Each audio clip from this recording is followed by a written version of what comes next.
week's Doctor Who after show where we break down and discuss each and every episode of Doctor Who. My name's Don Blight. Joining me, Ashley Holmes. Hey, Dylan, excited to be here talking about yards. That's right. So it's 73 yards away from me at all times. What does that mean? Imperial system. This whole episode, I'm going, how far is that? I think they say, right? No, they say 73 yards. Yeah, she's like, there's that one monologue where she's like listing all the different, what it equates to. It's 66.7512 meters. And even with that information, I still would say, how far is that? Because I cannot comprehend. This week's episode, yes, called 73 Yards, written by Russell T. Davies, directed by Dylan Holmes Williams. Landing on Welsh coast, the Doctor and Ruby embark on the strangest journey of their lives in a rain-lashed pub. Locals sit in fear of ancient legends coming to life. Ash, what did you think of this week's episode, 73 Yards? I enjoyed the experience of the episode as it played out. You know, obviously this was a really good showcase of Millie Gibson as Ruby, kind of having this crazy experience. It's definitely a scary situation that she kind of finds herself in. Just doesn't quite come together because there is not a satisfying conclusion or answer to the story. Is that fair to say? I feel like that's a common complaint. So, yes. Yes. I feel like anytime how does the loop start at all and get broken? Well, the thing is, how does any loop get started? And usually that's you're going down a deep hole there, buddy. Yeah. You're asking some deep questions. You start walking in a circle, that's how a loop starts. It's true. It's a very good point. I really loved half of it. I would say. And then enjoyed the rest of it still. I think the first bit up until it starts doing time jumps, I'd say would be the moment where it sort of jumps a shark. Up until that, I was like, this shit is like, I was like, oh, we're in for an old timer, folks. And it just didn't land it. Like it didn't, like the back end of this sandwich was not as tasty as its first layer. If you know what I'm saying, you know? There was like a secret anchovy in the other half of the sandwich. Yeah, they really fucked me, you know? Like they snuck some secret ingredients in the back end.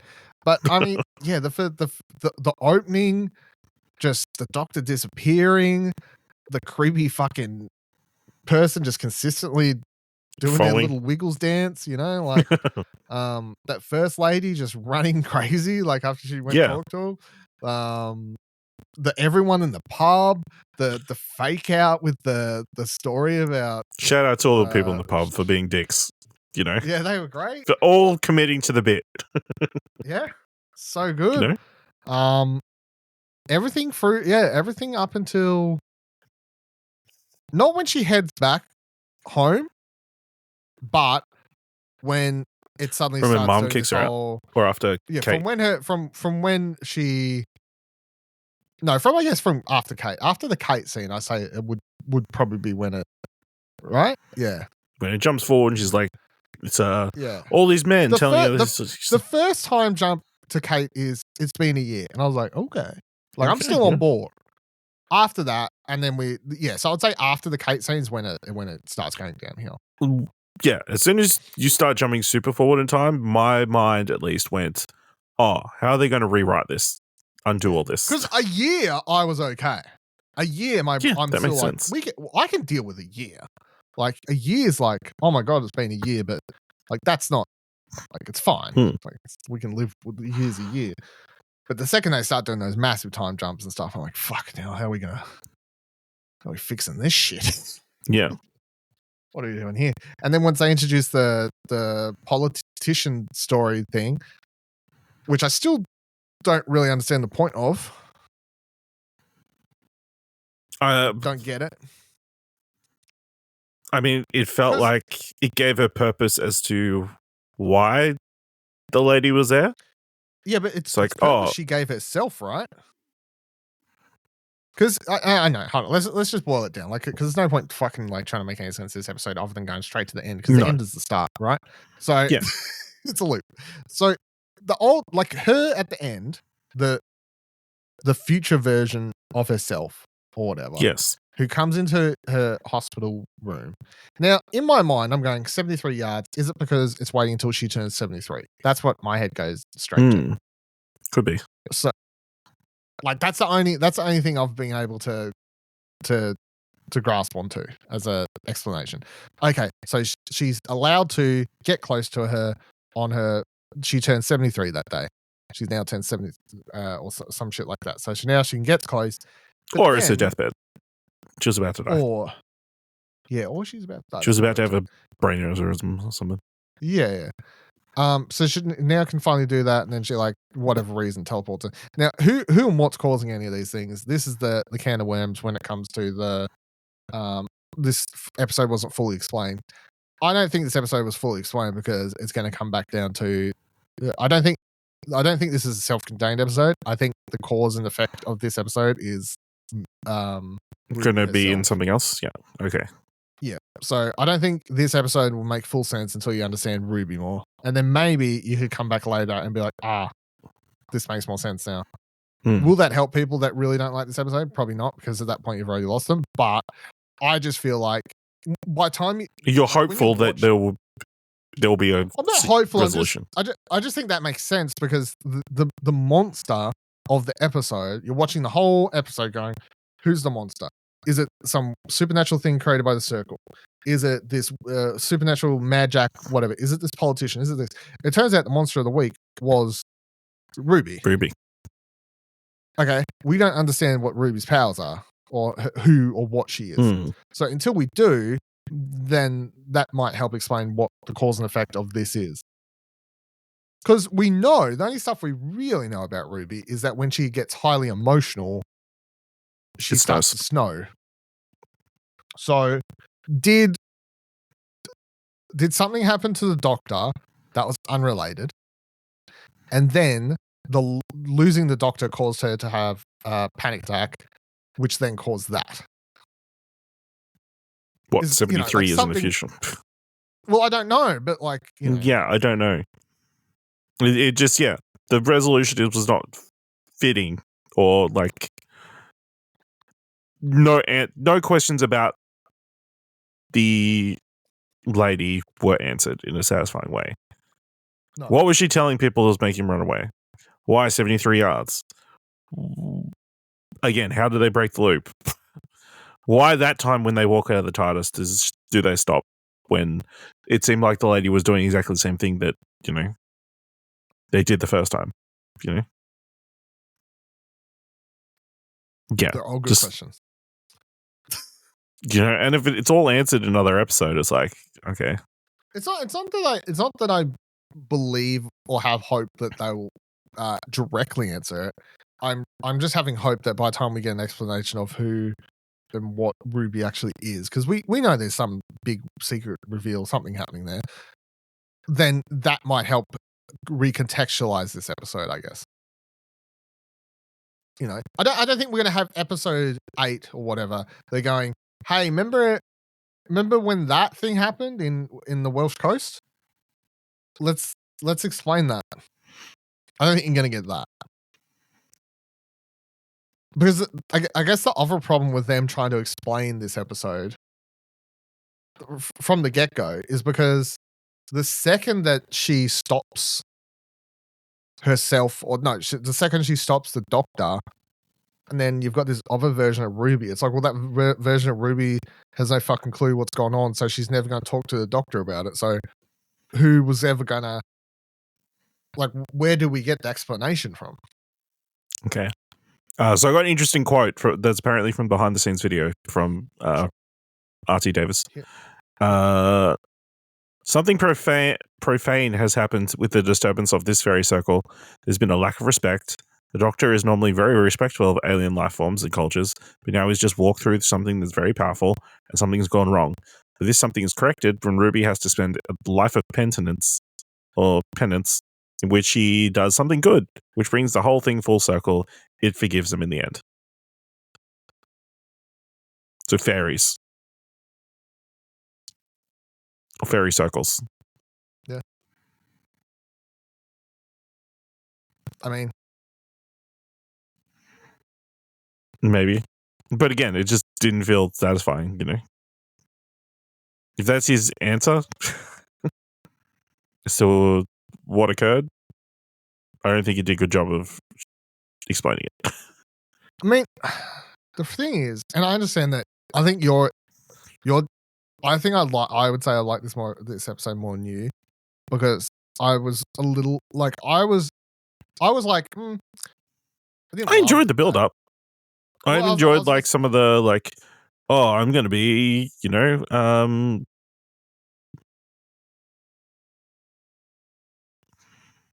to think of like who's someone being on the bus, helping this politician just so I can screw him over at exactly the right moment. I mean, yeah, that's the very common stereotype. Yeah, so yeah, as often happens, Yeah, all the time. I would say that as much as I even didn't enjoy that, from that last third or whatever, I still enjoyed the whole ride for what it was. Mm. I was still eyeballs glued, right? I didn't check out. So yeah, I would agree that the ending is unsatisfactory. I think that last third is like doesn't live up to the everything that came before it. But it's sort of hard for me not to be like, man, that first 2/3 though was some good shit. That was pretty cool. We were cooking with gas. Like I was like, I don't know what the fuck's going on, but it's great. And yeah, Millie Gibson's just standout. Obviously, she's really good. But I tell you what, when Ncuti came back, I was very happy. Like, oh, thank fuck. I forgot the show was called the fucking Doctor Who. It's interesting as well because there was no opening. They didn't play the theme or anything. Did they not? I didn't think about it.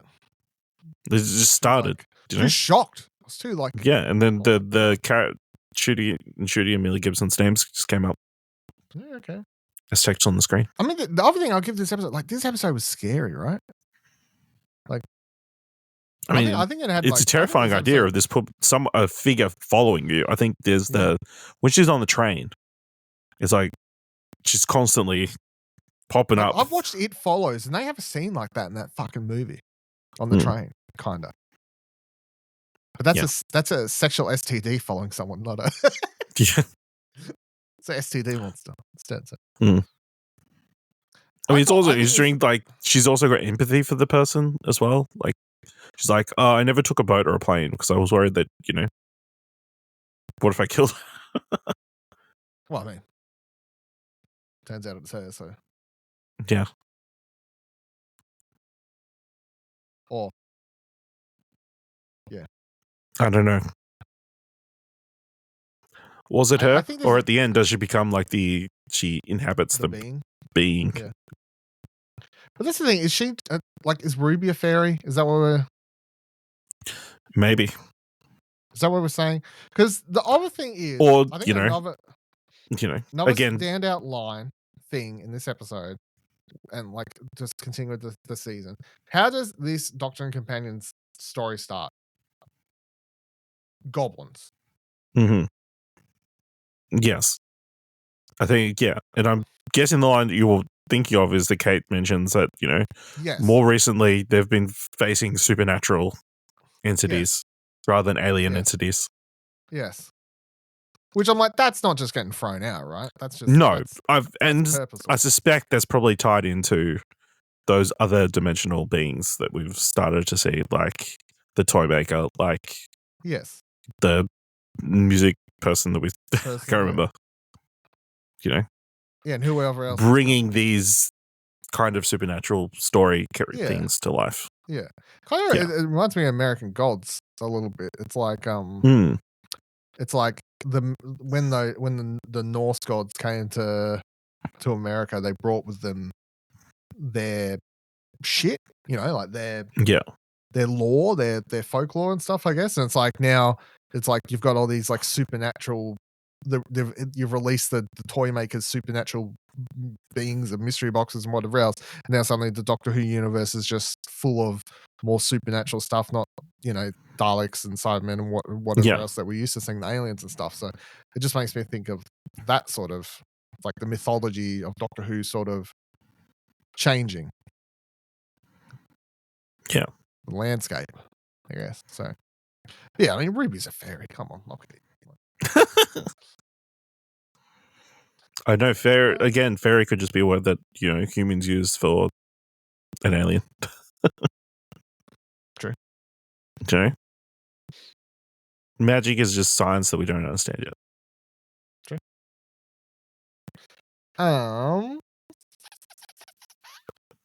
Anything else in this episode? Oh yeah, the mayor was totally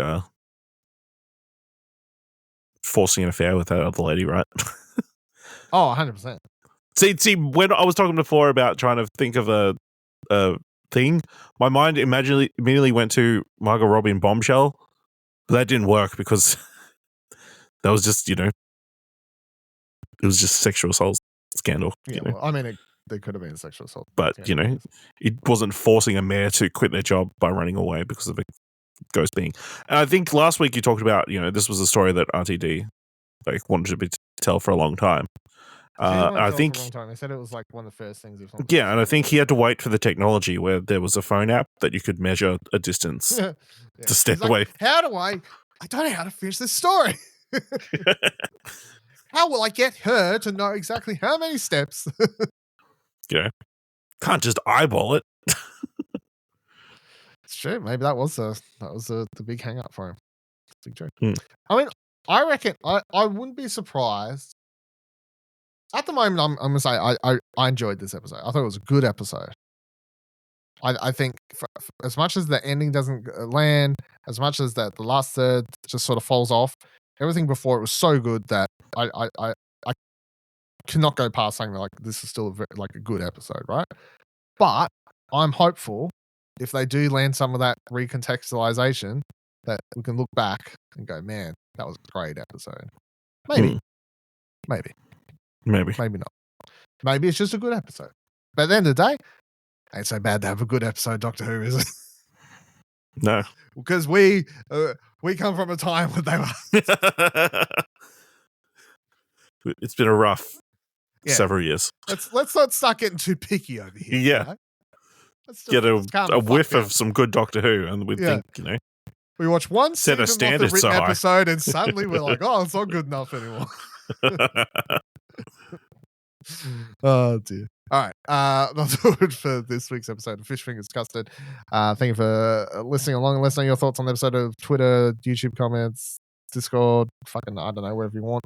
And just make sure, however you do it, just stand 73 yards away from me or whatever. However you're going to do it. Check out explosionhour.com for all the other content. Of course, check back next week for our discussion of next week's episode, which has the Doctor in it again. Good for him. Glad he's back on his own show. Also, we're halfway through the season now. Well, which is crazy. Also, they finished filming season 2 yesterday.